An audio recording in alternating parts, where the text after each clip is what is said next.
Hello, crafty friends, and welcome back. Guess what? We're on the last page of my December album for 2023. I'm pretty excited about that it is done, and it is early in 2024. Usually I wait till about, I usually kind of do a July, Christmas in July kind of thing and work on it then.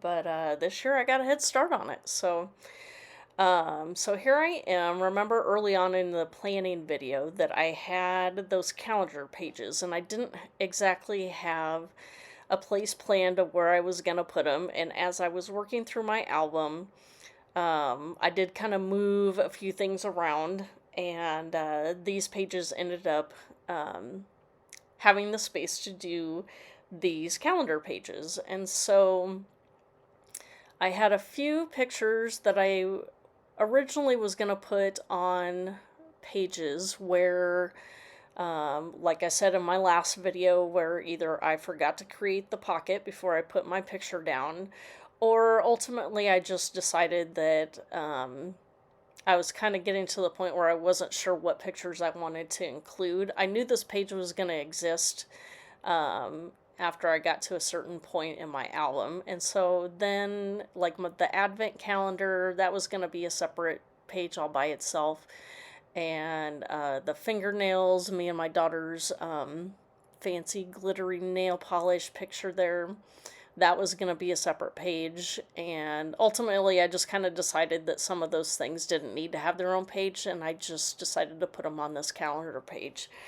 And then I just printed off a couple extra cute tiny little pictures of Cody, and then I did go back and find a couple that I wasn't going to use at all, like that Snapchat filter of me with the Santa cowboy hat and the beard. That wasn't one I was planning on using. And anyway, so you see where I ended up putting what my solution was for my Christmas cactus and my pre-blooming amaryllis plant up there in my Grinch stocking.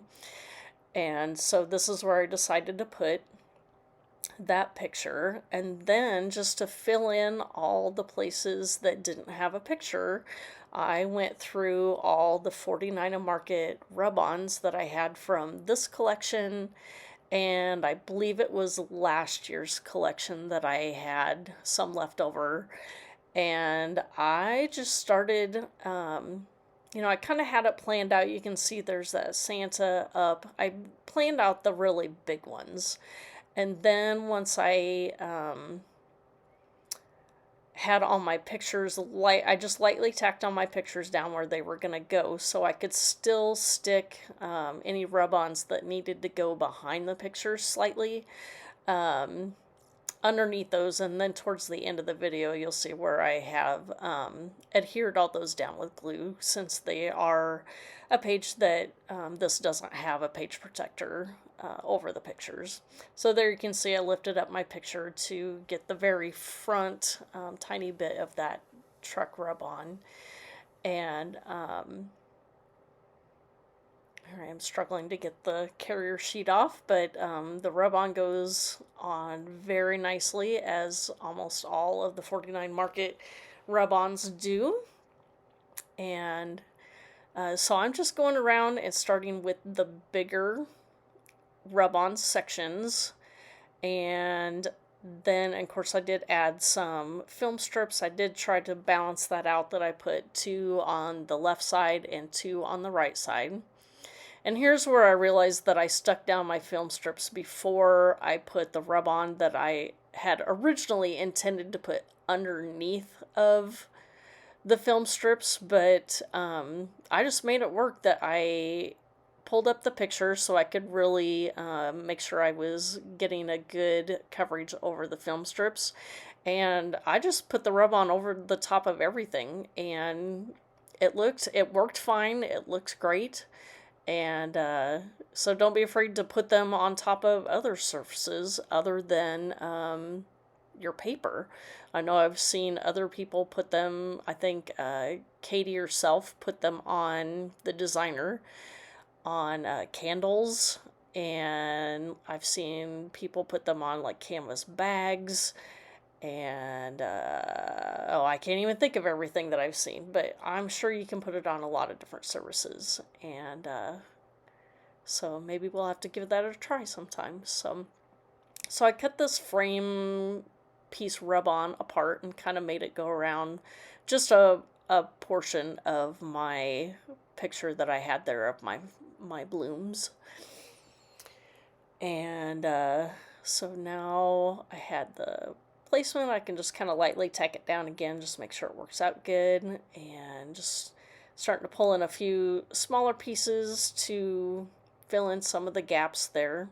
And sometimes it's not even filling in gaps, it's I have this tiny little rub-on cut apart and let's just get it used up. So a lot of times that is what I do with a lot of product in my December albums, is let's try and use some things up. I find many albums are easier to use things that I wouldn't traditionally use maybe on a scrapbook layout, that I find it easier to be less literal for things that, we didn't go pick up a Christmas tree and put it in our red pickup truck, but it works as just a decoration on this calendar type page as a Christmas themed rub-on, but it's not as literal. So I don't know why that is, but that's just how I am. So so here I've kind of moved on to the right side of the page and putting that sanded down here at the bottom. And that weather radar picture, that it actually rained all day on Christmas Day instead of snow. We live in Iowa, and we had a very, very brown Christmas, but we did need the rain. And so I just thought that was a fun fact to include in my December album to show what kind of weather we had that year. And that was just, took a snapshot or a screenshot from my phone and just printed that out. So, and of course this year I always try and get myself some kind of advent calendar. And this year I tried out the spell binders and got lots of fun dies and sequins and a few embossing folders and a few stencils. So maybe you'll see some of those things coming up in my creations in the following year. And adding a little cardinal rub on here. And then once I get some of these bigger ones, then I'm going to go back in and find a lot of smaller detailed items to fill in even more of those blank spaces around the page. And so this one, right now you don't see it, but later on in the close-up pictures, I've cut apart a rub-on that said ho ho ho, and they were written out in a line, and so I cut each ho out separately and did them kind of like they were falling blocks, I guess is the best way to describe it without showing. And the final one I put on that box that he's holding, so it looks like he's kind of saying ho ho ho. So don't be afraid to cut apart your rub-ons as well to make them work for you. And so now that's how you're going to see from here on out things that I have added just to fill in the spaces. You can see a few more things there off to the right that I did consider including. Oh, here I am. So those were rub-ons that I used early on. I believe there were black ones on my opening page. And so I had cut that off the big 6x8 section of the rub-on. And so now I was kind of like, oh, well, now we need to see if I can use up the red and the green ones. And however, I think I only end up using this one green strip here, and then that little tiny section that's up above, I did end up putting that, I believe, on the left page as well. And using my staple remover there to get all these rub-ons on. And even though this was the last page that I created for the album, I dare to say that this is one of my favorite pages. I know there was another one that I said there are 3 or 4 pages that I created in this album that are ultimately the favorite pages that I created. I haven't ever done a page like this with the calendar, so that was kind of fun and different for me to do. And it was a fun way to get a lot of these rub-ons that I struggle to use sometimes because I like to use the pattern paper, and I feel like they stand out so much better when you have the bright white or maybe a cream, a less subdued type of paper underneath it.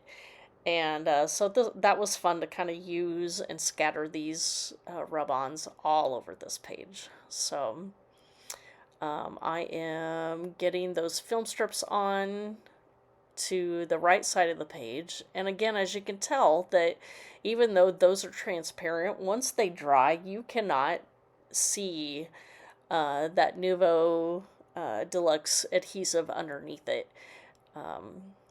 So I wasn't even really trying to hide where the adhesive was because they pretty much butt up against the photo that they don't go underneath. And I didn't know, I do end up putting a chipboard star on that section of the film strips, and I could have hid my adhesive behind that, but ultimately I didn't. And you still can't tell that it's back there. So here I've kind of moved on a little bit further and have added a few more smaller touches. So as you can see that right there I've cut off some teeny tiny little stars and more like splatters from some of the miscellaneous rub-ons that I have from 49 and Market. Right there, that was a like a canceled stamp that you can find on this year's rub-ons. And so I'm just kind of going all around adding all those things, and here pretty soon you're gonna see those close-ups, which are right here. And if you have any questions or comments, please feel free to leave those below. Don't forget to like and subscribe, and thanks for stopping.